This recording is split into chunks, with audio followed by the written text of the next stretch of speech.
Well, the respected participants,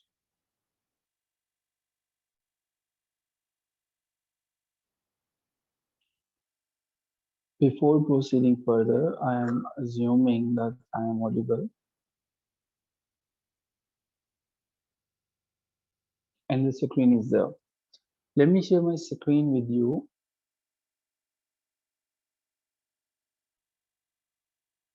Okay, so here we go with the screen option.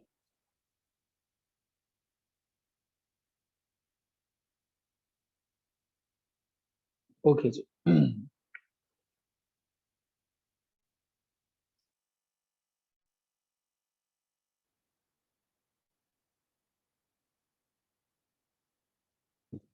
in today's discussion, we are going to talk about some important eliminations that been the part of previous interviews. Moreover, with that, we are going to discuss at the end of the session the most important literary devices or the literary terms that's been there in a lot of interviews. Plus, we're going to talk about the idioms. Without any delay, let's proceed further and talk about some basic things. And we have an activity for today's session, and that is you guys are supposed to prepare, you guys are supposed to talk about your hobbies because you have already prepared your hobbies. So at the end of the session, we are going to take a deep insight, like how you have prepared your hobbies and all the things like that. Well, we are done with the basic discussion. Talking about the interview, जब हम interview का नाम ही लेते हैं, that means interview. आपका जो view है that is not on the surface level, और वो जो अब व्यू करने जा रहे हैं, they're going to take a deep insight what is inside. जो अंदर की बातें हैं उन्होंने वो आपसे जो है वो देखनी है. मैं अक्सर ये आपको कहता रहता हूँ और बताता रहता हूँ और आपको इस चीज़ का काफ़ी आइडिया हो गया है कि इंटरव्यू में आपको बेसिक चीज़ों के मुतालिक शायद बात ना करनी पड़े.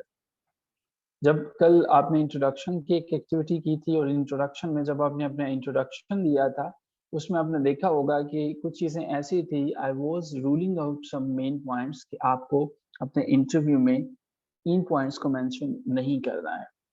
और आज जब हम एक्टिविटी है हमारे पास कि हमने आपकी हॉबीज़ को सुनना है और हॉबीज़ में हमने देखना है कि वेयर यू आर स्टैंडिंग, तो हम उसके ऊपर भी बात करेंगे. सो सेशन में आगे बढ़ेंगे. पहले हमारे पास जो है 4 बुक्स हमारी जो हैं, जिसका सीरियल नंबर मैंने ग्रुप में मेंशन किया था, उनके हम वो वाले क्वेश्चंस और उनके आंसर्स को डिस्कस करेंगे जो इससे पहले प्रीवियस इंटरव्यूज का पार्ट रह चुके हैं. हम ये समझने की कोशिश करेंगे कि if we are supposed to face the same questions in our interview, so how we are going to answer those questions. Secondly, we will talk about the literary devices, and once again the same devices that been there in previous interviews, but I will not be able to explain literary devices because literary devices आसान नहीं और जो मुश्किल हुई मैं explain कर भी दूंगा. और आज के लास्ट सेशन में हमारे पास जो इंटरव्यूज में idioms का ट्रेंड है, हम उनको डिस्कस करेंगे. सेशन में आगे बढ़ने से पहले कुछ चीजें हमेशा अपने पल्ले बांध लीजिएगा कि those people who have completed their masters and MPhil in English, by default हम जो है ये एक्सपेक्ट कर रहे होते हैं कि their pronunciation and their speaking and the fluency is good. So in case आप ये फील करते हैं कि आपको जो है वो बाइलिंगुअल हैं, आप कोड स्विचिंग ज़्यादा करते हैं, आप एक लैंग्वेज के अंदर बात करते करते ऑटोमेटिकली दूसरी लैंग्वेज के अंदर चले जाते हैं, आपकी ट्यून जो है वो इसमें रिफाइंड नहीं है, आपका कंट्रोल इसके ऊपर इस तरह से नहीं है कि आप इसको कंट्रोल कर सकें.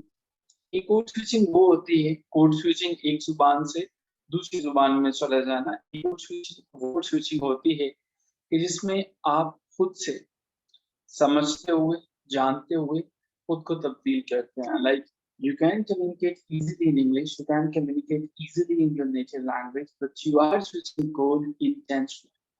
यहाँ तक तो ये वाली जो code switching है ये हमारे पास allowed, because in this way you are not forced to switch your code. दूसरी हमारे पास कोड स्विचिंग ऐसे सिनेरियो में आती है कि जिसमें एक सिचुएशन ऐसी आ जाती है एंड यू आर मम there, you have sufficient words from your language. If you're talking, if you're speaking in English, so from English, you have not enough vocabulary with you that you are able to proceed further. And your mom, and suddenly what you are doing, you are switching back to your native language. English के जो students होते हैं, aspirants होते हैं, उनके लिए ये second type of code switching जो है वो catastrophe. Second type of code switching जो है उनके लिए factual है। ये patriotic जो है एक term समझी जाती है, patriotism की तरफ lead करती हुई कि अगर आप code switching तब कर रहे हैं जब आपको language में आपके पास जो है वो concept जो है वो clear नहीं। Sir, there is voice distortion. ये सिर्फ PC प्लान साहब के साथ है, ये बाकी सबके साथ है।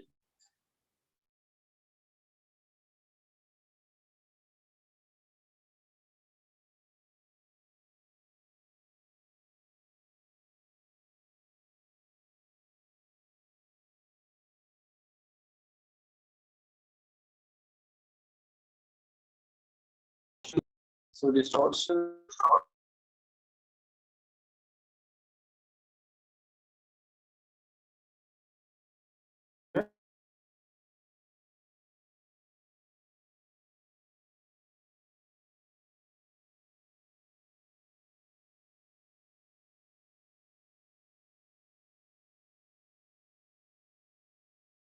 It's perfectly fine now. It should be, in fact. Okay, no, it's fine. So it's clear. All right.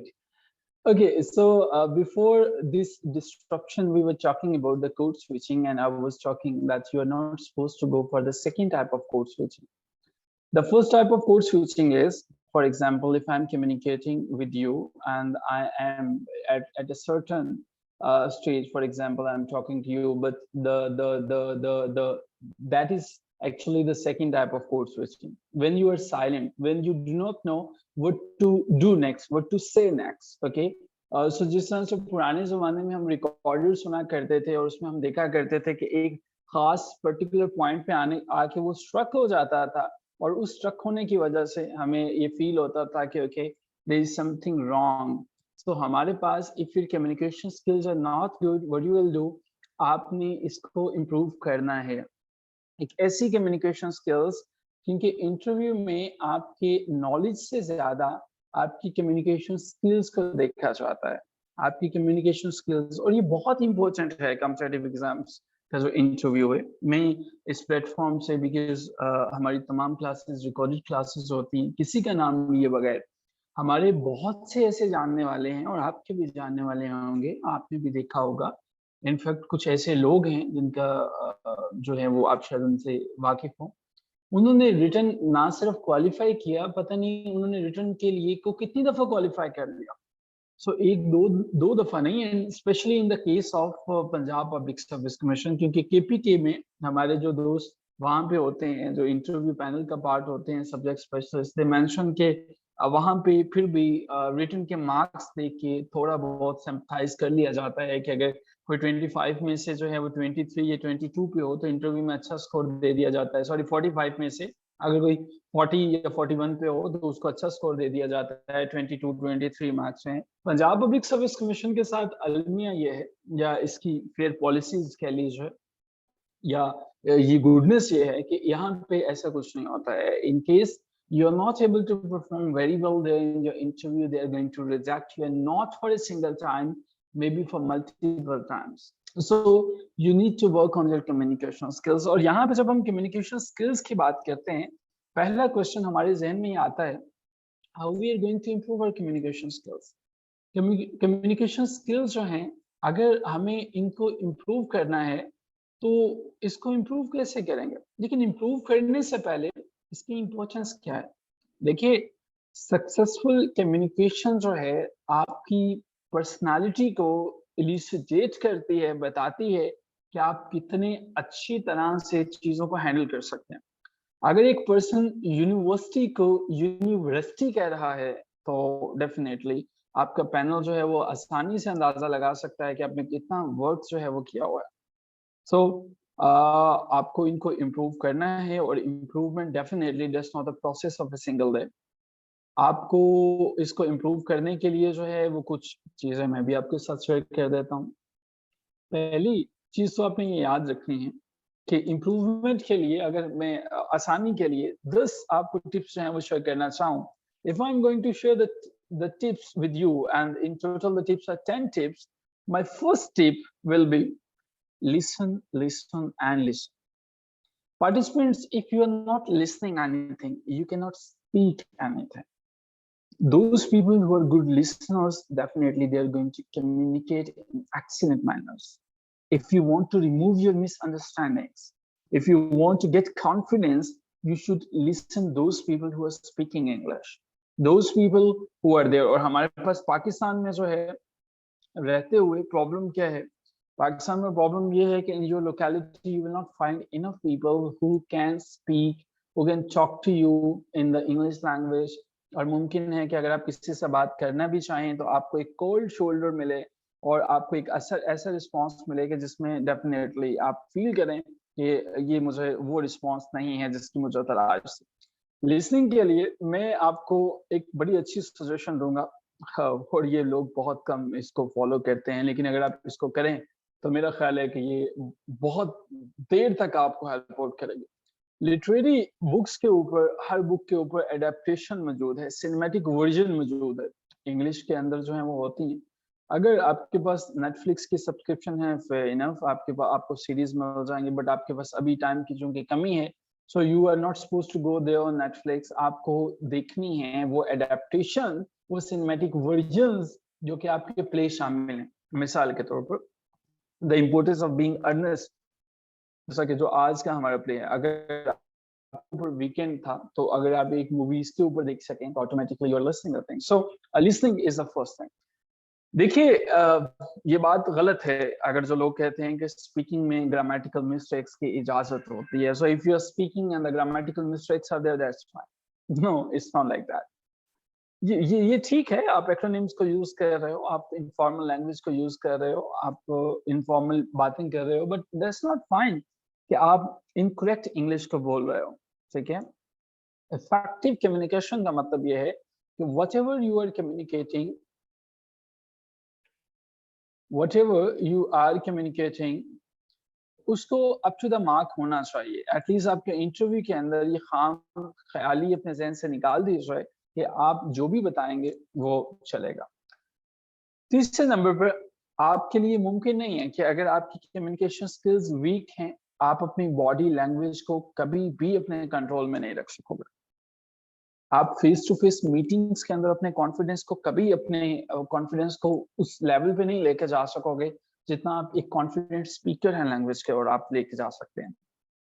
आप जब भी इंग्लिश बोलते हुए या किसी भी ऐसी लैंग्वेज में बात करते हुए रुकेंगे, आप फील करेंगे कि आपको जो है वो पसीना आना शुरू हो जाएगा, आपकी बॉडी लैंग्वेज आपको सपोर्ट नहीं करेगी। सो इसकी कम्युनिकेशन स्किल्स हैं वो बेहतर होनी चाहिए। नंबर 4 पे, जो मैसेज आपकी तरफ से जाता है आपके पैनल के पास, और कोई हल नहीं है सिवाय आपकी कम्युनिकेशन स्किल से, सिवाय आपके लैंग्वेज के। आप अपनी जिंदगी में आप भले अरस्तू रहे हों, आप ने जो है इमैनुअल कैंट की किताबें पढ़ रखी हों, आपने जीबी शाह के ऊपर थीसिस किया हो, आपके 20 रिसर्च पेपर्स हैं, लेकिन जो मैसेज उस 10 से 15 मिनट की कम्युनिकेशन के अंदर जाना है, वो मैसेज ही आपका जो है वो सही इंटरव्यू है। आपको उन 10 से 15 मिनट के लिए जो है वो स्ट्रगल करना है। देखिए, आप जिंदगी में बहुत दफा स्ट्रगल करते हैं और शायद ये 10 से 15 मिनट की कम्युनिकेशन के लिए you have to spend a lot many nights, आपको बहुत देर तक काम करना पड़े, बट कीजिए। आपकी कम्युनिकेशन स्किल्स भले बहुत अच्छी हैं, भले नॉर्मल है, बट एक चीज याद रखिएगा, खसूसन पीपीएससी के इंटरव्यू में ट्राई टू बी ब्रीफ। लेकिन ब्रीफ होने का मतलब ये नहीं है कि आप ब्रीफली में आप जो हैं वो स्पेसिफिक जो चीजें हैं उनको मेंशन करना छोड़ दें। Be brief but you are supposed to remain specific. So verbal communication के अंदर प्रैक्टिस जरूरी है, आप वो कर भी रहे होंगे। कल जैसे इंट्रोडक्शन की थी, आज हॉबीज की है, लेकिन आपको ब्रीफ रहना है लेकिन स्पेसिफिक रहना है।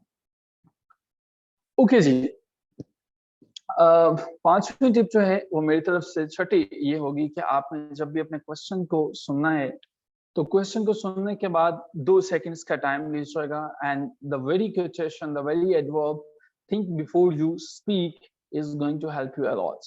And think before you speak incorrect English is something that I want to communicate to you. 7 number पे आप अपनी, अगर आपकी कम्युनिकेशन स्किल्स बेहतर हैं, what you are going to do, आप कुछ चीजें महसूस करेंगे, there will be a smile on your face automatically, your attitude will be the positive one.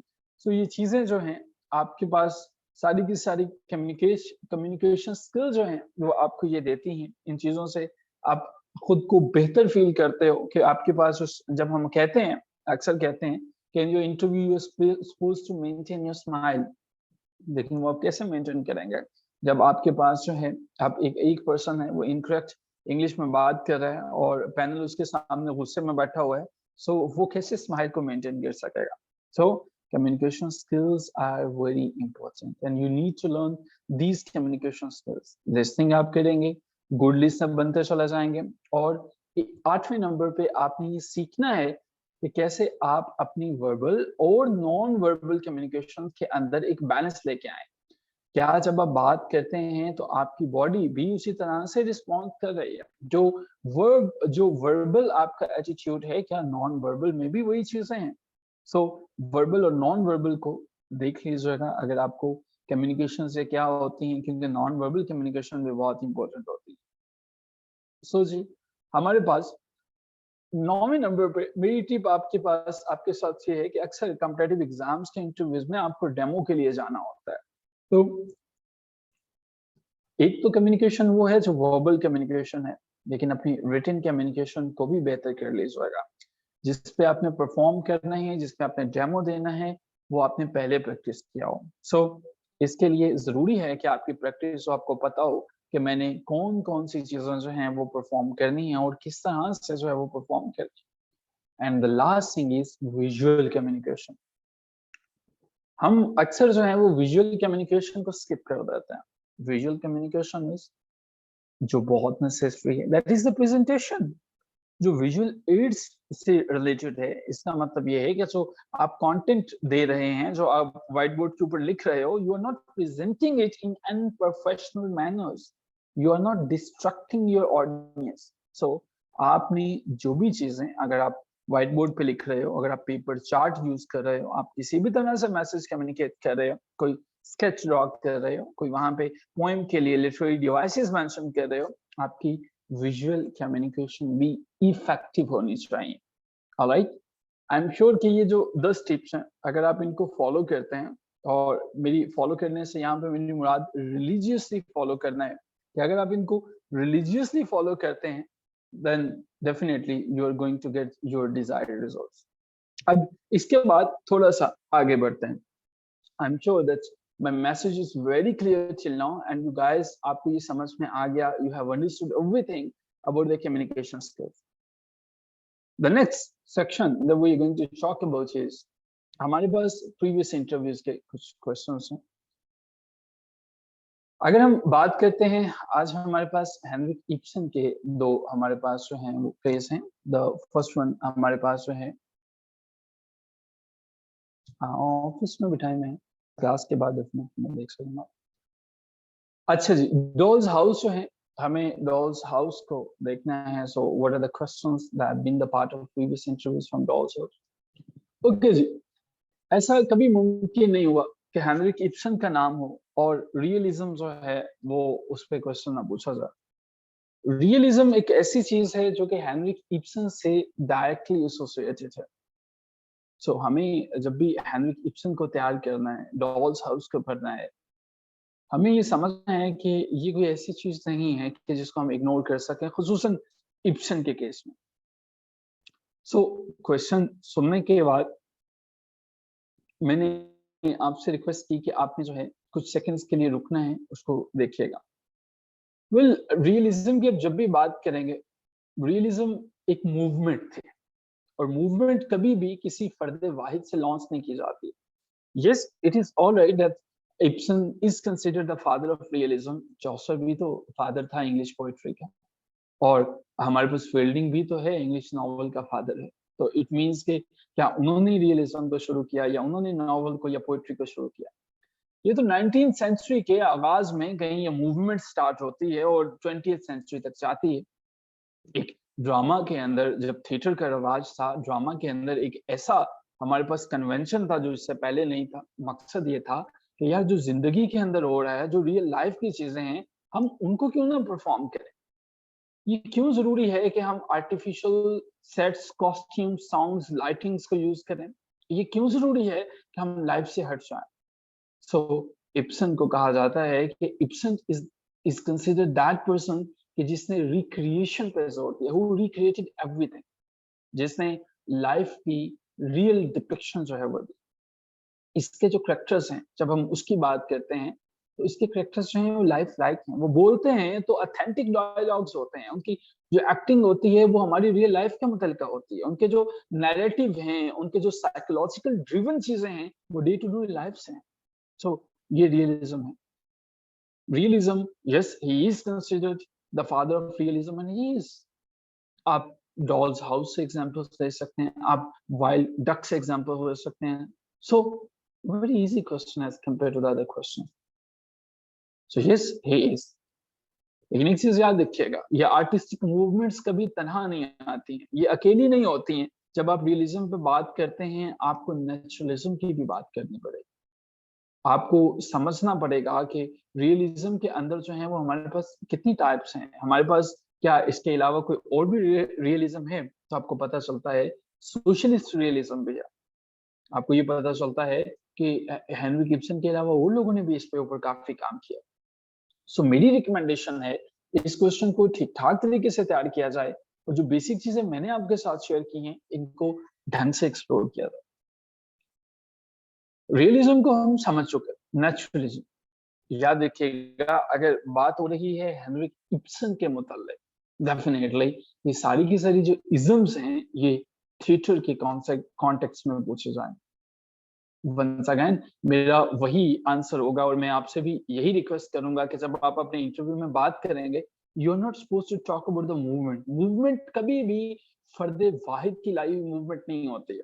Renaissance एक मूवमेंट थी, क्या एक सिंगल पर्सन ने सोसाइटी में चेंज लाया? No, it's not possible. Single person society में तभी चेंज ला सकते हैं जब हेनरी 8 चेंज लेके आया था। उसने प्रोटेस्टेंट के नाम से एक नया सेक्ट लॉन्च कर दिया था, कैथोलिक से अलग हो गया था।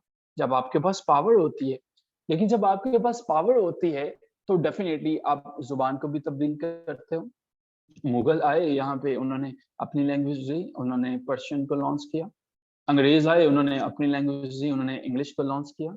हम सभी इंग्लिश में बात करते हैं, बोलते हैं, और इससे पहले जो भी आया उसने अपनी जुबान देता चला गया।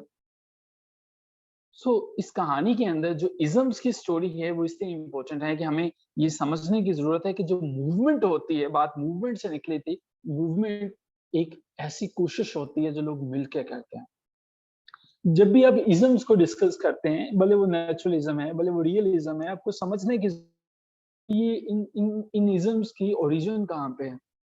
क्या ये 19th सेंचुरी में थी? क्या ये 20th सेंचुरी में थी? 19th सेंचुरी जब मैं कहता हूँ, just for the sake of understanding, क्योंकि एक इंटरव्यू में ये बहुत बड़ा ब्लेंडर था। एक एस्पिरेंट जो हैं, जब उनसे पूछा गया कि what do you mean by 19th century, तो उन्होंने कुछ अजीब से सवाल लिखे थे।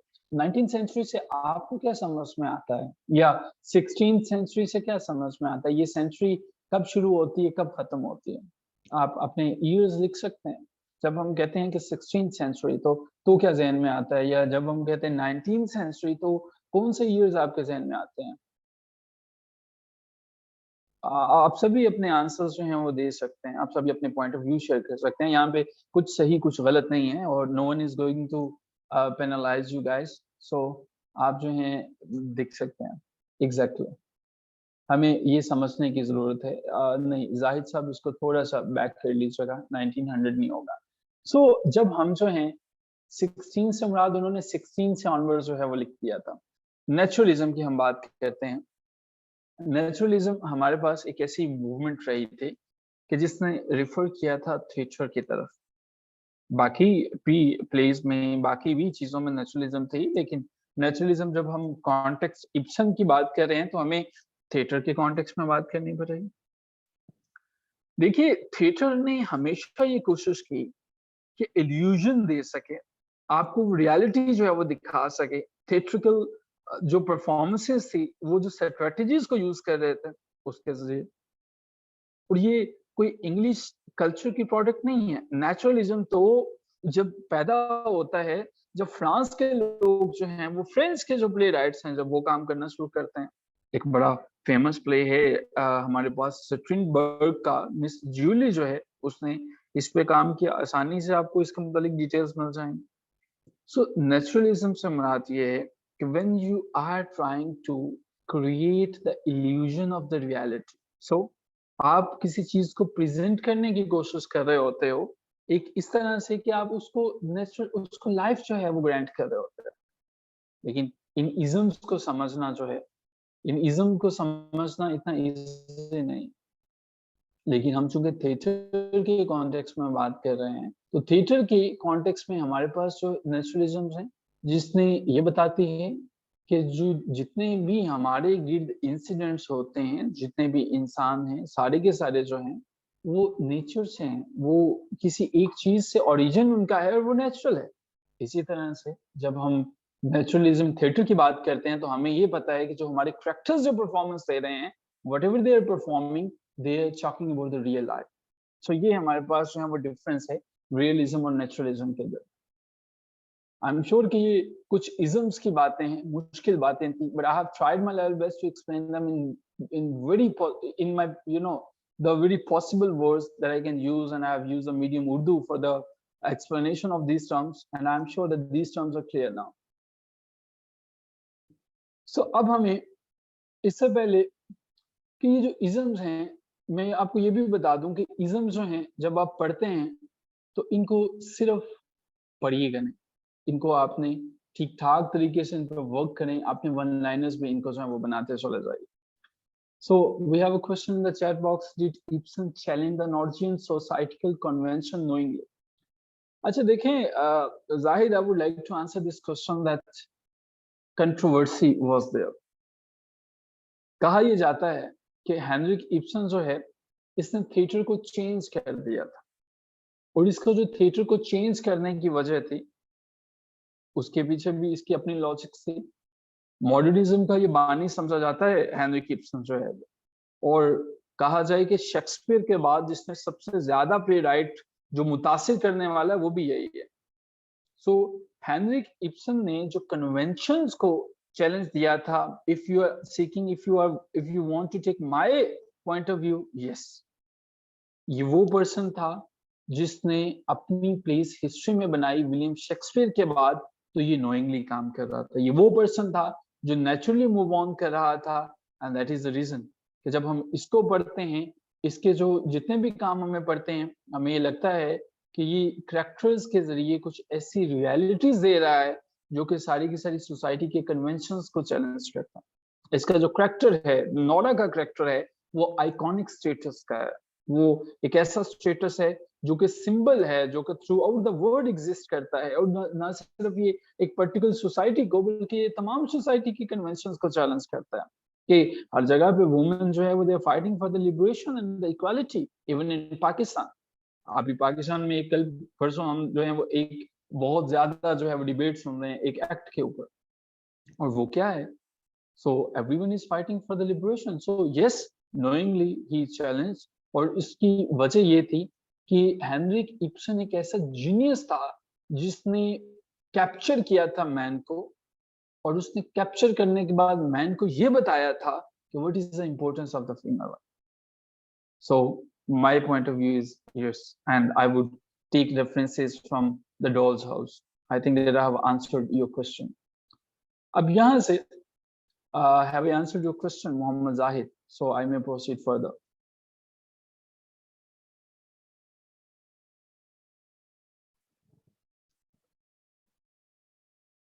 Okay, thank you so much. Move on करते हैं. क्रॉक्सटेड और नोरा दो कैरेक्टर हैं डॉल्स हाउस में, they are very famous. My recommendation है कि इनको जरूर देख के जाइएगा. Krogstad and Nora, they have rebellion in common. Well, whenever you talk about these two characters, what comes in your mind is that they are altogether different. The personality of Crockstead is altogether different than the personality of Nora. So they're committed to what? Both have committed the crime. Nora जो है वो forgery के crime के अंदर है. So Crockstead, हम ये देखते हैं कि Crockstead को जब ये पता चलता है कि उसके जो crime है उसकी reputation को destroy कर सकते हैं और उसको आउटकास्ट किया जा सकता है सोसाइटी से, तो हमें ये समझ में आता है कि दोनों जो हैं वो रिबेलियन है. और ये रिबेलियन जो है इनकी कॉमन है. लेकिन यहाँ पे एक और मतलब भी हमें समझ में आता है. इस रिबेलियन का मतलब ये है, Nora and Krogstad have rebellion in common, that they are protesting against the unjust laws of the society. ये सिंबल हैं हमारे पास जो हैं वो क्रॉक्सटेड और Nora. They are symbolic characters and they are talking about the masks. आज हमारी सोसाइटी में हर पर्सन ने मास्क पहना हुआ. वो वाला मास्क नहीं जो कोविड-19 के दिनों का मास्क है. ये वो वाला मास्क है कि एक चेहरे से उतरती हैं निकाबें कितनी. तो बड़ा वो मशहूर शायर है, मेरे नाम ज़हन से निकल गया. तो हमें वो वाला मास्क देखने को मिलता है. नोरा ने एक मास्क पहना हुआ है. इसके बाद हम जो है वो क्रॉक्सटेड देखते हैं, उसने पहना हुआ है. इसका जो हस्बैंड है उसने पहना हुआ है. सो उन सबसे छुपाया हुआ है. कोई फॉर्जरी कर रहा है और उनसे उसने खुद को छुपाया हुआ है. डॉक्टर रैंक का कैरेक्टर है, उसने एक मास्क पहना हुआ है. सो रिबेलियन तो तभी होती है ना जब किसी पे जुल्म किया जाता है. रिबेलियन तो तभी होती है जब आप किसी के अगेंस्ट बोलते हो. सो यस, ये रिबेलियन है and it's talking about that whatever is going on in the society, that's wrong. Oh yes, who provided the opportunity to know for making words? Yes. Then the next question is significance of the title.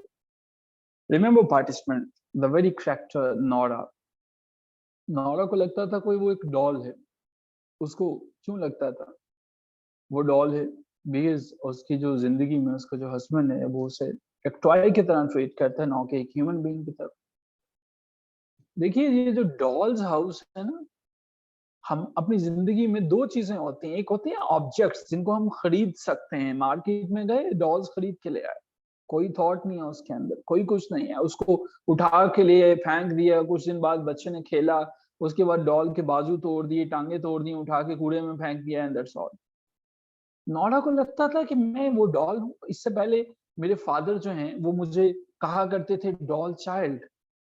वो मेरे साथ जब खेला करते थे, exact quotation from the play of Henrik Ibsen, that as she used to play with her dolls, so her father used to call him the doll.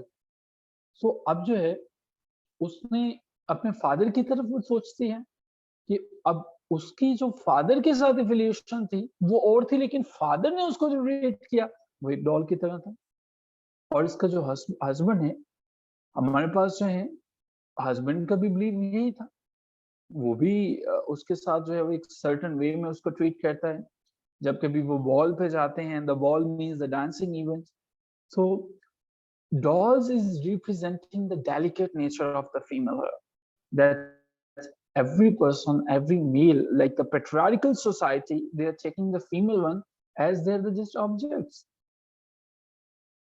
So Nora जो है उसको सीरियस मैटर्स के मतलब बात करने की इजाजत नहीं थी, लेकिन जब वो उसको ट्रीट किया जाता है वो एक ऑब्जेक्ट की तरह ट्रीट किया जाता है.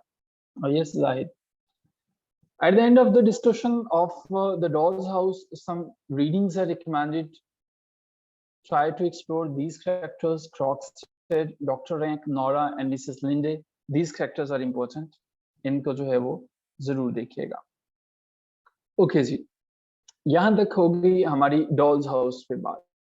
अब हम हेनरी गिब्सन के एक और मास्टरपीस के ऊपर जाते हैं और बात समझने की कोशिश करते हैं कि हेनरी गिब्सन ने इसके अलावा जो है वो हमें क्या दिया और क्या लिखा। चलिए मूव ऑन करते हैं and here we go. Let me paste the questions. Okay, अभी आपको क्वेश्चंस जो हैं वो मिल गए होंगे।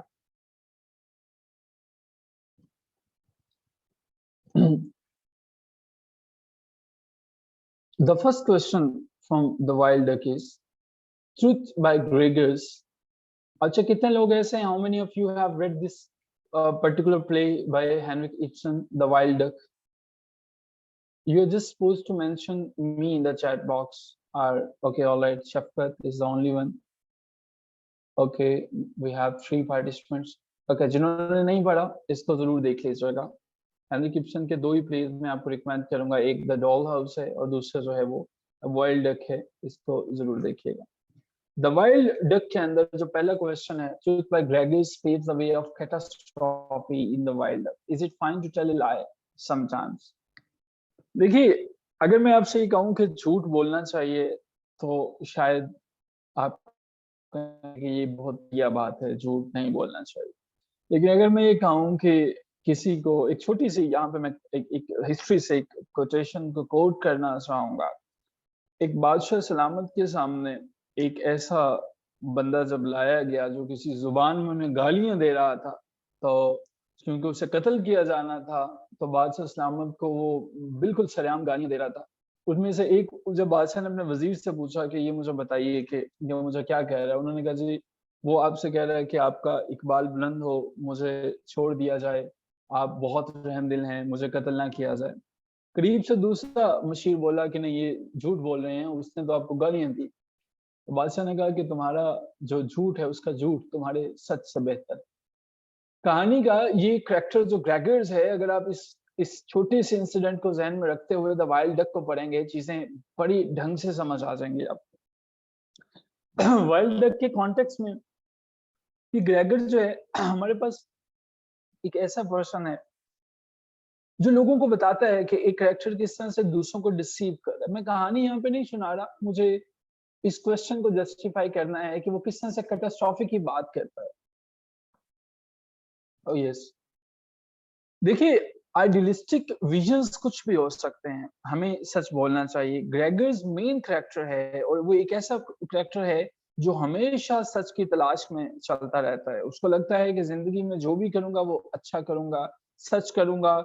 And while he's doing all these things, he is unmasking a lot many character, and especially he's highlighting the deceitful behavior of his father. लेकिन एक चीज याद रखिएगा, जब ग्रेगर जो है ये बातें करता है, ग्रेगर खुद एक ऐसा कैरेक्टर है जो कॉम्पिटेंट नहीं है, एक ऐसा पर्सन है जिसका माइंड जो है लोग समझते हैं एक सिकली माइंडेड पर्सन है और उसकी ये बीमारियां सारी की सारी उसकी मदर से हैं। इब्सन ने लिखा है इसके ऊपर जो है। तो जब वो एक्डल के होम के ऊपर आता है तो अब यहाँ पे हमारे पास सारी की सारी स्टोरी हमें क्लियर होती है।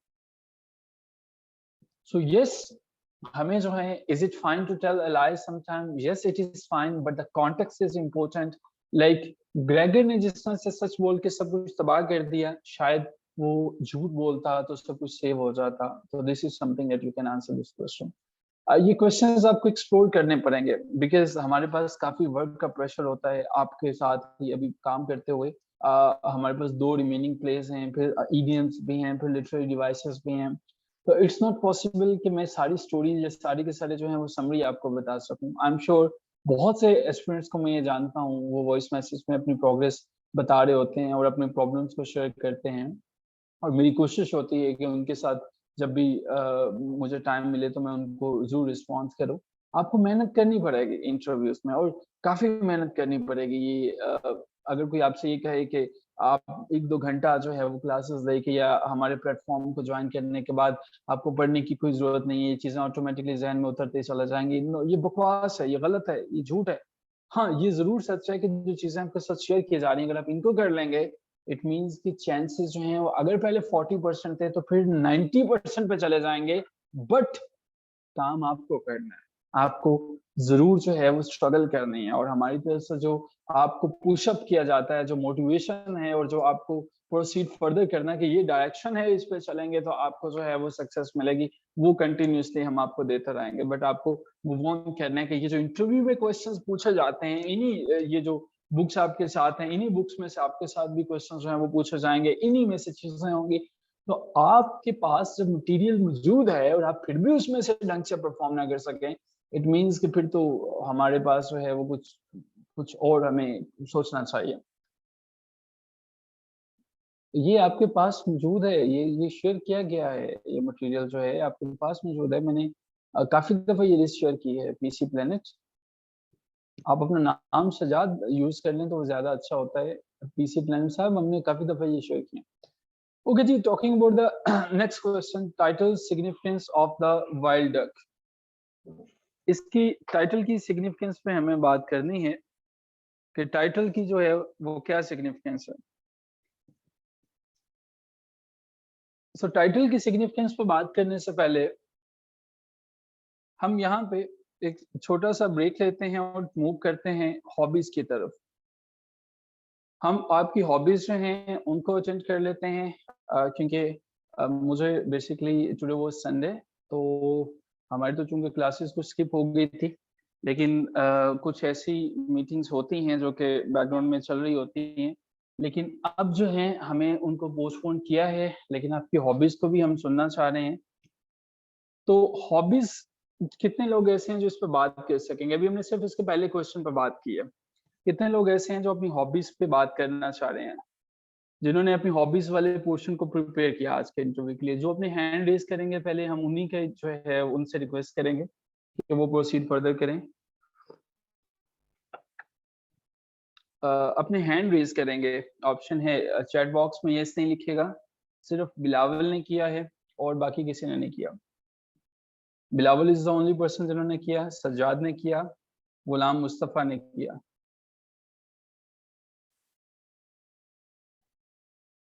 ओके, बिलावल साहब आपसे रिक्वेस्ट कर रहे हैं, please unmute yourself.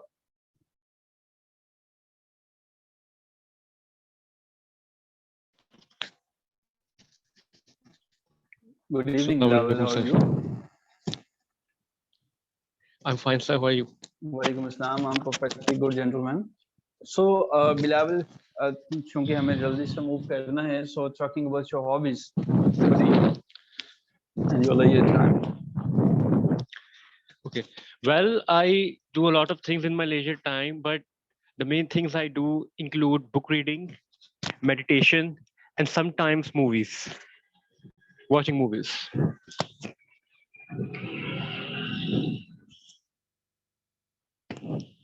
What sort of movies do you watch? Well, mostly I watch movies which are highly rated and which are highly discussed in the modern age, like the top rated movies on IMDb and movies based on books sometimes. Okay, you have mentioned book reading, so what is the name of the book that you have recently completed? Recently, I had completed reading A Tale of Two Cities, and nowadays I am reading Mrs. Dalloway by Virginia Woolf. What is the name of the last movie that is a high-rated movie?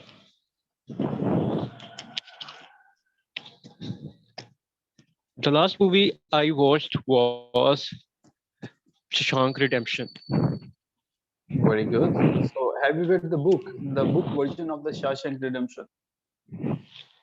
No, I haven't read the book version yet, but I hope to read it in the near future.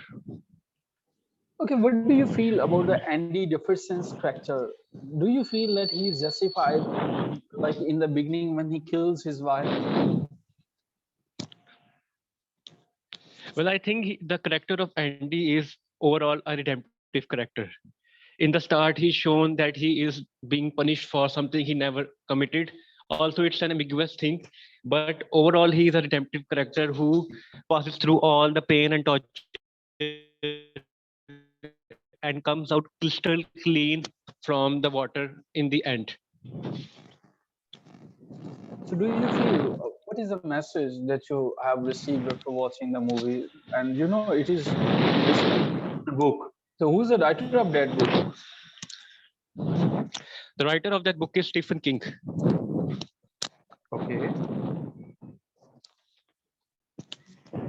And the message I have got from the book is, in fact, from the movie, I have watched the movie, is that we have to keep hoping for the good things to come. And no matter how things go bad, they will eventually become good. As in the movie, the character of the rat says, hope is a good thing, maybe the best of the things, and no good thing ever dies. It is a novel or novella? This is basically a novella, and it was actually named Shashank Redemption and Rita Hayworth. It was something like that. I have not sure about the exact title, but it included the name of Rita Hayworth as well because of the poster that Andy has. Well, excellent one. It seems that your hobby is really the book reading and the movies one. My recommendation is actually the meditation, because two hobbies are more than enough. In case you are going Okay, for sir. the meditation, you definitely have to go for the details, and there are some types of the meditations. So there is no need to go for the meditation. Two hobbies are more than enough: book reading and then the movies. So Okay, sir. excellent introduction plus excellent hobbies, and you have command over your hobbies. That's a good thing. Good luck. Okay, sir. Thank you. You're welcome. Okay, Ji. So the next person is FFS Vihari. What is your name? Is it Salman or something? FFS Vihari, the name that you have mentioned there. You are requested to unmute yourself. Yeah, Imran had the. Walaikum Assalam. Imran, how are you? Good evening, sir. I'm fine, sir. What about you, sir? Good evening. Thank you so much. Sir, thank you for giving me opportunity to speak on the topic of my hobbies. To be true, I have no so much leisure time to spend, but whenever I have a leisure time, I like to play cricket, and I give it a preference over other hobbies. And the other hobby in my hobbies, the other thing is book reading. And in book reading, I like to read Urdu fiction. Okay, gentlemen, what is the name of the last book that you have completed? Because our hobby is book reading. Sir, I have read Jangloos by Shaukat Siddiqui, who has also wrote Khuda Ki Basti.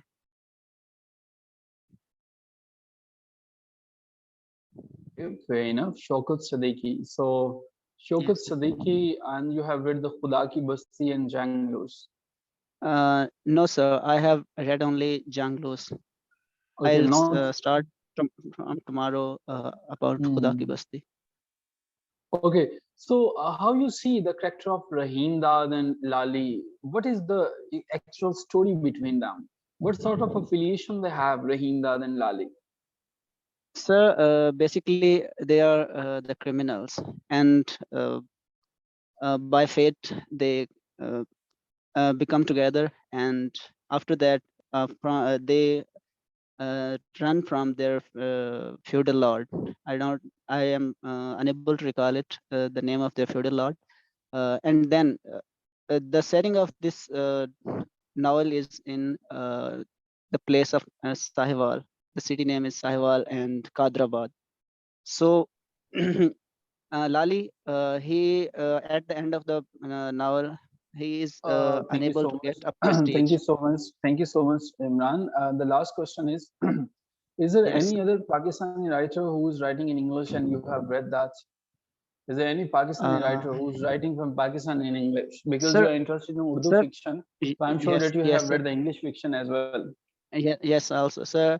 I have read Ice Candy Man, and I have also watched the movie. Ice Candy Man. Yes. Yes, sir. What do you know about the belief of Babsi Sidwa? Sir, I am sorry. I'll try to know about it. Thank you so much. We are stopping you in your hobbies here. Imran, Okay, sir. you Thank need you. to exclude the words "you're welcome" to be true here. Spend the Okay, sir. grammatical mistakes are here. Please try to Okay, sir. refine your hobbies because with these hobbies आप अपनी hobbies से आगे निकल नहीं सकोगे, ठीक है?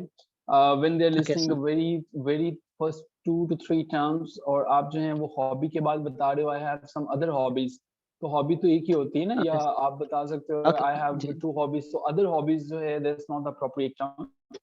Book reading Okay, sir. is fair enough. Then you're talking Okay, sir. about Shaukat Siddiqui and the other writers who are writing in Urdu. All right, fair enough. But आपको ये समझना चाहिए कि if you're talking about these writers who are contributing in Urdu, तो आपका जो interview है वो move करेगा पाकिस्तानी literature की तरफ, ठीक है? Okay, sir. आपका interview move करेगा post colonial literature की तरफ, आपका interview Yes, move sir. करेगा मोहसिन हामिद की तरफ, वापसी सिद्धवा की तरफ, तौफीक रफ़त की तरफ, मोहम्मद हनीफ की तरफ. So those people who are Yes. contributing in Pakistani literature, and those people who are considered the writers from the post-colonialism, तो आपको post-colonialism को समझना पड़ेगा और आपको फिर ये भी बात Yes, sir. करनी पड़ेगी कि जोसेफ कॉनरेड ने जब लिखा था हार्ट ऑफ डार्कनेस में वो क्या था, टोनी मॉरिसन जो Yes, है sir. वो उसने जब लिखा था जैज, तो बिकॉज ये क्वाइट आपस में जो है वो रिलेटेबल हैं, ठीक है? तो Yes, अगर तो sir. आपका Of course. टेस्ट है तो इसको जरूर देखिएगा, वरना मेरी रिकमेंडेशन है कि आप अपनी हॉबीज को ऑल टुगेदर देखिए. Book reading fair enough, but इस पे काफी काम करने की जरूरत है. सो माय रिकमेंडेशंस आर कि आप इसको रिविजिट कीजिए, ठीक है जी? Okay, sir. Okay, sir. Thank you. You welcome. Okay जी, हमने जिन पार्टिसिपेंट्स ने अपना हैंड रेज किया था उनको चांस दिया और अब हम वापस चलते हैं अपनी डिस्कशन पे. सो जी, वाइल्ड डक के बात कर रहे थे, हमने पहले 2 क्वेश्चंस को डिस्कस कर लिया था. टाइटल सिग्निफिकेंस के ऊपर जो है वो हम बात कर रहे थे. इमरान, आपका हैंड मैं लोअर डाउन कर रहा हूँ बिकॉज़ हमने बात कर ली है, तो ये अब जो है वो आपका हैंड मैंने लोअर डाउन कर दिया. तो फिर हम सजाद, मुझे आपका मैसेज मिल गया है. आई विल ट्राई कि हम जो है वो इसको देख सकें at the end of the discussion. अच्छा जी. सो टाइटल सिग्निफिकेंस की जब हम बात करते हैं तो शायद टाइटल जो है वो सिर्फ सिग्निफिकेंट इसी तरह से नहीं होता है कि उसके अंदर जो है वाइल्ड डक के ऊपर हमारे पास जो है कुछ चीज़ें ऐसी हैं कि जी उसमें ग्रेगर के कैरेक्टर की बात की जा रही है, उसके अंदर जो है वो चीज़ें बताई जा रही हैं. वाइल्ड डक जो है शायद ये बात कर रहा है, ये सारे के सारे सिंबल है. वाइल्ड डक जो है वो बात कर रहा है डायनामिक सोसाइटी की. वाइल्ड डक बात कर रहा है जो ग्रेगर, जो दूसरे कैरेक्टर्स एक दूसरे में सच बताते हैं उसके बारे में. वाइल्ड डक जो बात कर रहा है कि किस तरह से जो उसका फादर है ग्रेगर का, वो एक डिस्ट्रीटफुल लाइफ जो है वो गुजार रहा है. वाइल्ड डक जो है वो शायद बात कर रहा है कि किस तरह से एक हंटर जो है वो डक को हंट करता है, लेकिन फिर उसके बाद जो है वो उसको उसको कैद करके रखता है. इसी तरह से हम सब भी जो है वो अपनी ज़िंदगी में कहीं न कहीं पर कैद हैं. सो हमारे पास इसके मल्टीपल रिप्रेजेंटेशंस हो सकती हैं, मल्टीपल एक्सप्लेनेशंस हो सकती हैं, लेकिन आपको जिस भी एक्सप्लेनेशन को आप लेना चाहेंगे, आपको उसको सपोर्ट करने की ज़रूरत है. मैं अक्सर ये कहा करता हूँ और ये इंटरव्यू में होता है. अगर आप ये कहते हैं कि मिल्टन जो है, Milton is of Satan's party without knowing it, if your vote is in the favor of Milton, then you need to give enough justifications, enough references. आप सिंपली नहीं कह सकते हैं, ठीक है? टाइटल की मल्टीपल इंटरप्रिटेशन हो सकती हैं और आप इसको देख सकते हैं. सो लिटरेरी डिवाइसेस जो हैं वो इब्सन ने इस्तेमाल की हैं. इब्सन ने काफ़ी लिटरेरी डिवाइसेस इस्तेमाल की हैं, लेकिन फोरशैडोइंग जो है वो सबसे इम्पोर्टेंट है वाइल्ड डक में. वैसे तो इसमें हमारे पास जो है वो उसने होमेज को भी इस्तेमाल किया, मेटाफर को भी इस्तेमाल किया, उसने प्लॉट ट्विस्ट को भी यूज़ किया, राइमिंग को भी यूज़ कर रहा है, वो स्टाइल को भी यूज़ कर रहा है, लेकिन फोरशैडो जो है वो एक ऐसी है जो इन सबको आउटशाइन कर देती है. इंट्रोडक्शन से ही हमें पता चल जाता है कि जब जो है वो फोरशैडो को इस्तेमाल करता है कि हेल्मर जो है वो एक्डेल जो है दोनों के दोनों, जब हम वो पिस्टल की बात कर रहा होता है तो उन्होंने इसके साथ जो है वो सुसाइड की है. सो अब हमें यहाँ से समझ में आता है कि कुछ होने जा रहा है. फोरशैडो यही होता है ना, जो इंसिडेंट्स होने जा रहे हैं उसका पहले पता चल जाता है. इसी तरह से ग्रेगर जब जो है एक मेस क्रिएट कर देता है एक्डेल के घर पे, वहां पे भी फोरशैडो है. इसके अलावा हमें और भी बहुत सी एग्जांपल्स जो हैं वो मिल जाती हैं जो कि फोरशैडो को इंडिकेट कर रही होती हैं. सो ये हमारे पास जो है वो फोर शेडोइंग की बात है। The last question is what is the theme of the wild duck. Wild duck का जो थीम है, मल्टीपल थीम्स हो सकते हैं, but for me I think the wild duck is talking about the illusions, कि हमारी जिंदगी जो है वो रियलिटी से कितनी दूर है। It is talking about the tensions between illusions and the reality. ये हमें बताता है कि जिंदगी के अंदर जो चीजें रियलिटी में है वो बहुत मुश्किल है। ग्रेगर एक आइडियलिस्टिक पर्सन होता है, वो आइडियलिज्म को प्रमोट करना चाहता है लेकिन वो ऐसा नहीं कर पाता। सो इट मीन्स रियलिटी कुछ और है और जो चीजें हम समझते हैं देखते हैं वो कुछ और है। जी पार्टिसिपेंट्स, हमारे पास कुछ और भी दो प्लेयर्स हैं, बट उनके क्वेश्चंस जो हैं आपके लिए असाइनमेंट हैं, आप उनको खुद से देखेंगे। इन केस आपको किसी का आंसर नहीं मिलेगा, आप उसको जो है वो जरूर डिस्कस करेंगे, बिकॉज हमारे पास टाइम जो है वो खत्म हो रहा है। लेकिन ये चाह रहा हूँ कि आप इनको जरूर देखिए, और हम कुछ इडियम्स को और बाकी चीजों को देखना चाह रहे हैं। सो नई स्क्रीन हम जो है हम लेते हैं, नया व्हाइट बोर्ड आपके सामने लेते हैं, and we are going to paste this. Okay जी, सो ये आपके पास क्वेश्चन है, इम्पोर्टेंस ऑफ बीइंग अर्नेस्ट से has highlighted the Victorian morality in his play. Is it so? Have you watched any cinematic adaptation? अच्छा ये देखें, it was the एक इंटरव्यू के अंदर it was asked कि आपने इसको कुछ देखा है, इसके ऊपर जो है adaptation को देखा है। So cinematic versions are important sometimes. और ये काफी इजी से क्वेश्चंस हैं। Oscar Wilde is highlighting the trivial practices in the play. आप ये जानते हैं कि सैटायर है, सिनेमैटिक एडेप्टेशन भी इस पर मिल जाएगी। विक्टोरियन मोरालिटी के हमें टाइटल से ही पता चल जाता है, the importance of being earnest है। इन क्वेश्चंस को, ये असाइनमेंट है आपकी, आप इसको जो है वो कंप्लीट करेंगे। In case you are not able to find the answers, आप कांटेक्ट कर सकते हैं। अच्छा जी, वेटिंग फॉर गॉडो जो है, इसके क्वेश्चंस थोड़े से मुश्किल हैं, इसके ऊपर जो है वो मैं बात कर देता हूँ। Waiting for Godot, what is inattendant Godot? ये क्या है?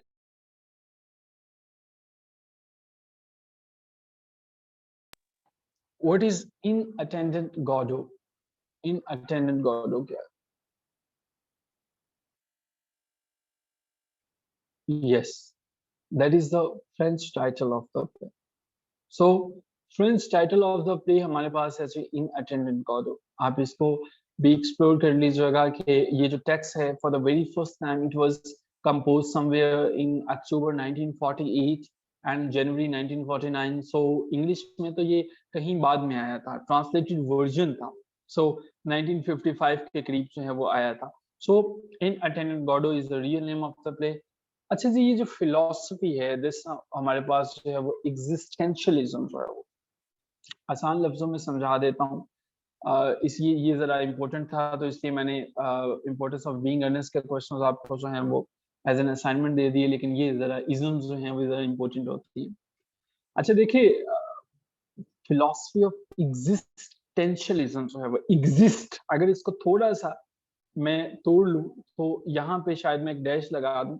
एग्जिस्टेंशियलिज्म, हर इंसान जो जिंदा होता है उसके कुछ बिलीव्स हैं, कुछ यकीन है, कुछ अकीदे हैं, मानता है वो किसी को लगता है कि जीसस जो है वो मुझे बचा सकता है, किसी को लगता है कि रोजे महशर पे मेरे नबी मेरी शफात करेंगे, किसी को लगता है कि जो राम है वो मुझे बचाएंगे। तो हर एक को जीने का एक मकसद मिला हुआ है, एक सर्टन फंडामेंटल क्वेश्चंस हैं कुछ, उनको ये लगता है कि इनके साथ हमें समझौता करना पड़ता है। ये ज़ल्ज़ला आता है तो लगता है कि कुछ इसके पीछे कोई ना कोई ऐसी वजूहात हैं जिन पे बड़े बेसिक लेवल पे आगे समझाने की कोशिश कर रहा हूँ। फंडामेंटल क्वेश्चंस हैं हमारे पास ह्यूमन बीइंग्स के साथ, जिस पे समझौता कर लिया, और अब हमने ये समझौता करने के बाद ये फैसला किया कि हमें इन तमाम के साथ जीना है। ये हमारे सब्जेक्टिव एग्जिस्टेंसेस से मुतालिक है। हमारे पास जब हम जिंदगी के मुतालिक सवाल होता है, मौत के मुतालिक सवाल होता है, हम जिंदा रह क्यों रहे हैं, तो इसके मुतालिक जो क्वेश्चंस हैं, एग्जिस्टेंशियलिज्म जो है, इन लोगों को ये लगता है, ये एक फिलॉसफी है, इनको ये लगता है कि जो हमारे जितने भी मसाइल हैं, जो हमारी वजूद यहाँ पे रहने की वजह से हैं, ये हमें नया जिंदगी का तासुर देते हैं, ये सोचने का एक नया अंदाज देते हैं। इससे हमें सोच मिलती है, हमें सोचने का, एक्टिंग का, एक काम करने का नया अंदाज मिलता है। इनको ये लगता है जब इंसान अपने पर्पस की बात करेगा कि मैं यहाँ क्यों हूँ, जब वो अपनी जिंदगी के मकासद की बात करेगा, when he is talking about the values, purposes and the meanings, तो उन्हें लगता है कि तब वो सही मानों में एग्जिस्टेंशियलिज्म पे पूरा होता है। उसको लगता है कि जब आप जो हैं ये क्वेश्चंस करते हैं कि मैं क्यों भेजा गया, मेरा वजूद क्या है, मैं इसमें यहाँ पे क्यों हूँ, सो नथिंग इज हैपनिंग, कुछ भी नहीं हो रहा, जो भी चीजें हैं nobody is coming, nobody is going, ये जिंदगी ऐसे ही है और हकीकतन ऐसे ही है। जब ऐसे ही चलते चले जाती है, that is the theory of existentialism. जैसे आप जो हैं इसका टाइटल देखें, waiting for God, what is the significance? ये एक आयरनी है, they wait for Godot but that is entirely, the process is very trifling. उन्हें पता है कि गॉडो नहीं आ रहा, लेकिन वो क्या कर रहे हैं, they are waiting, illogical wait कर रहे हैं। सो वो वेट करते चले जा रहे हैं, वेट करते चले जा रहे हैं, और उन्हें अपना मीनिंग क्रिएट करना पड़ रहा है। उन्हें ये सोचना पड़ रहा है, अच्छा गॉडो कहीं मसरूफ होगा, हो सकता है गॉडो कल आ जाए, ठीक है। अब इस मिसाल को जरा सादा लफ्जों में समझते हैं। यार कोई बात नहीं, इस दफा मैंने ये मुश्किल वक्त देख लिया, हो सकता है कल ये मुश्किल वक्त ना हो।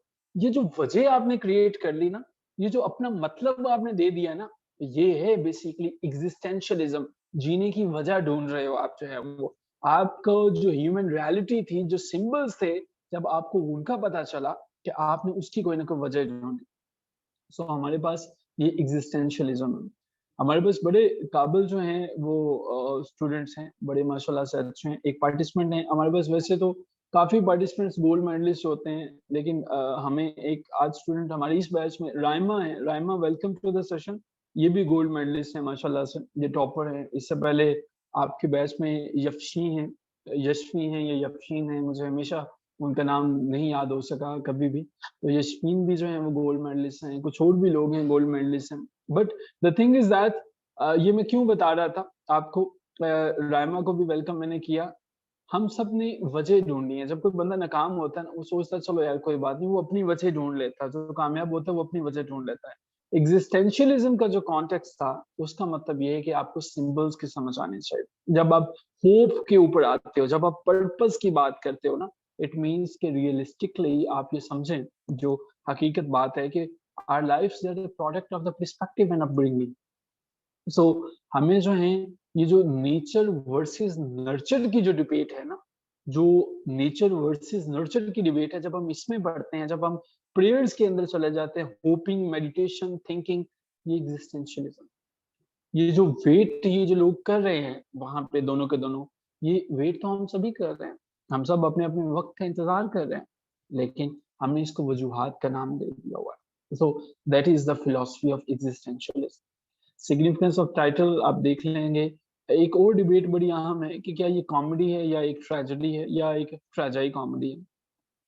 Whenever we talk about tragedy comedy, remember a play that is the combination of both elements. We have misery there. We have a type of fall there in that particular comedy, in that particular play. That means that is the tragedy comedy. So हमें मैं जब भी tragedy comedy का नाम लेता हूँ, I go back to the Winter's Tale, and Winter's Tale is by William Shakespeare. बड़ी important है ट्रेजेडी कॉमेडी।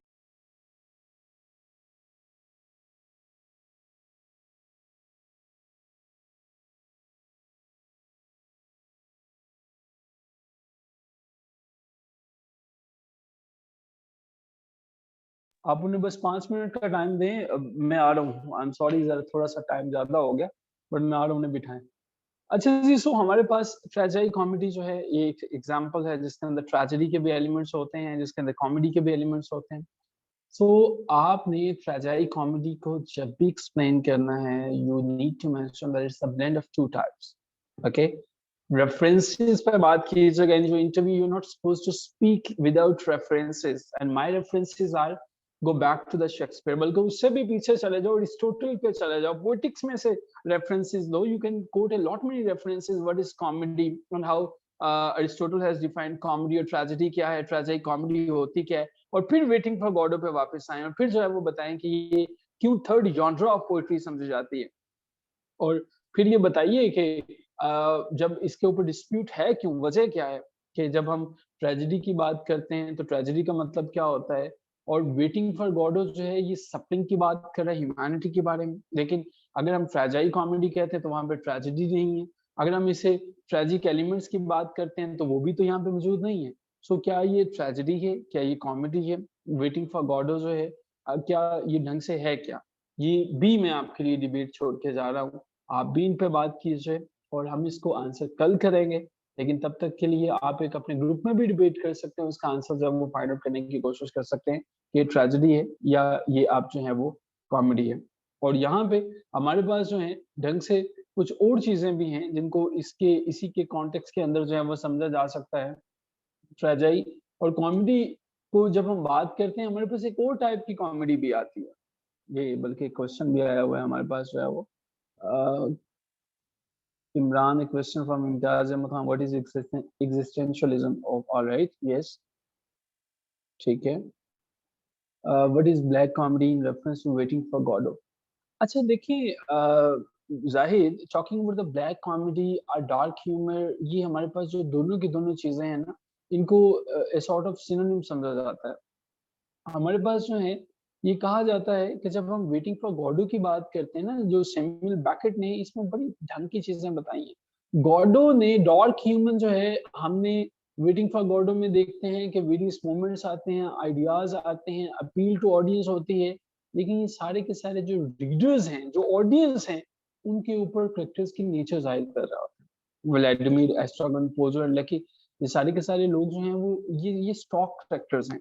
आपको पता है स्टॉक कैरेक्टर्स क्या होते हैं जाहिर? ये स्टॉक कैरेक्टर्स हैं। स्टॉक कैरेक्टर्स क्या होते हैं? एक ऐसे फिक्शनल कैरेक्टर्स होते हैं जिसके अंदर, जिसमें हम नॉवल प्ले में बात कर रहे होते हैं, जिसको ऑडियंस आसानी से रिकॉग्नाइज कर लेते हैं क्योंकि वो बार बार आते हैं, वो बार बार आते हैं। सो ये हमारे पास जो स्टॉक कैरेक्टर, सो ये स्टॉक कैरेक्टर की तरह होते हैं, ठीक है। सो जब हम ब्लैक कॉमेडी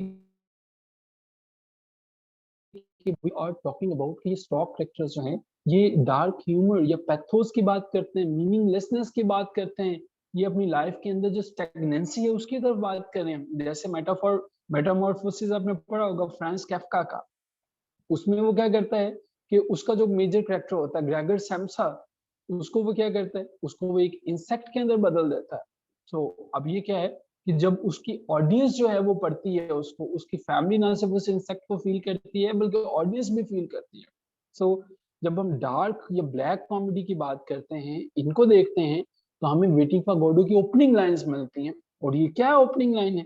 ये स्टैग्नेंट, एक बिल्कुल जैसे लाइफलेसनेस चीजें होती हैं, country road with a single tree, Astragon trying to remove his boot, nothing to be done, you know, all these things they're talking about. So जिसमें हमारे पास जो है वो एक स्टैग्नेंसी है, ठीक है। दूसरी एग्जांपल जो है आपको मिल जाती है जब एस्ट्रागॉन जो है वो डेड सी की बातें करता है, जब वो बताता है कि उसने सी के मतलब सोचा और वो ज्यादा प्यास लग गई, ठीक है। So these things के जिसके अंदर सारी की सारी चीजें जो हैं वो एक स्टैग्नेंट की तरह होती हैं, स्टैग्नेंसी की तरह मूव करती हैं।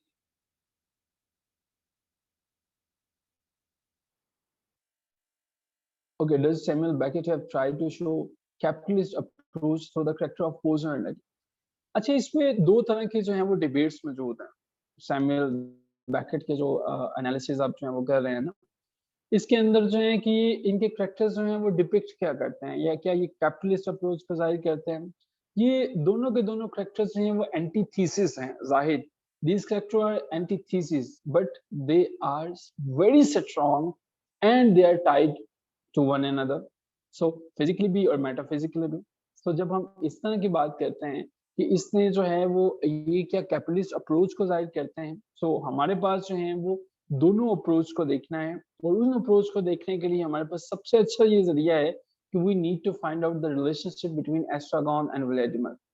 सो वो दोनों डिपेंडेंट हैं। अब आपको डिपेंडेंसी से क्या समझ में आता है ये आप एक्सप्लोर करें, बट दोनों के दोनों सेपरेट इंडिविजुअल हैं। अब आपको सेपरेट इंडिविजुअल से क्या समझ में आता है, अब ये देखिए। लेकिन जब आप पोजो की बात करते हो, एस्ट्रागोन और व्लादिमीर जो है वो दोनों के दोनों डिपेंडेंट हैं बट सेपरेट है। लेकिन जब आप पोजो और लकी की बात करते हो तो वो दोनों के दोनों क्या हैं, they are not two but they are one. उनका जो बॉन्ड है वो स्ट्रॉन्गर है एस्ट्रागोन और व्लादिमीर के साथ। सो ये जो रिलेशनशिप है बिटवीन लकी एंड पोजो वो कुछ और डिपिक्ट कर रहा है, और जो रिलेशनशिप है बिटवीन आपके पास एस्ट्रागोन और व्लादिमीर ये कुछ और डिपिक्ट कर रहा है। सो ये जो हमारे पास जो थीम है इनको आप एक्सप्लोर करेंगे। आई एम श्योर कि मैंने आपके क्वेश्चन का इनडायरेक्ट आंसर दे दिया जब मैंने ये कहा कि दोनों डिपेंडेंट हैं बट इंडिविजुअली प्रोसीड फर्दर कर रहे हैं। आई थिंक आपके क्वेश्चन के फर्स्ट पार्ट का मैंने आंसर कर दिया, बट जब मैंने ये कहा कि पोजो और लकी को आप देखते हैं तो उनका बॉन्ड स्ट्रॉन्गर है एस्ट्रागोन और व्लादिमीर से, तो इनका जो रिलेशनशिप है वो एक सिंगल एंटिटी की तरह है। मैंने आपके सेकंड पार्ट को क्वेश्चन जो आपने नहीं पूछा कि वो किस मूवमेंट की बात करते हैं, मैंने कैपिटलिज्म और जो दूसरी मूवमेंट है उसके बारे में भी मैंने बात कर दी। So capitalist approach to the characters of Pozzo and Lucky, yes they are. So right, I think that I have answered your question. In case there is any point that you want to go for, you are requested to put the escalated points in the chat box. Okay ji, thank you so much everyone.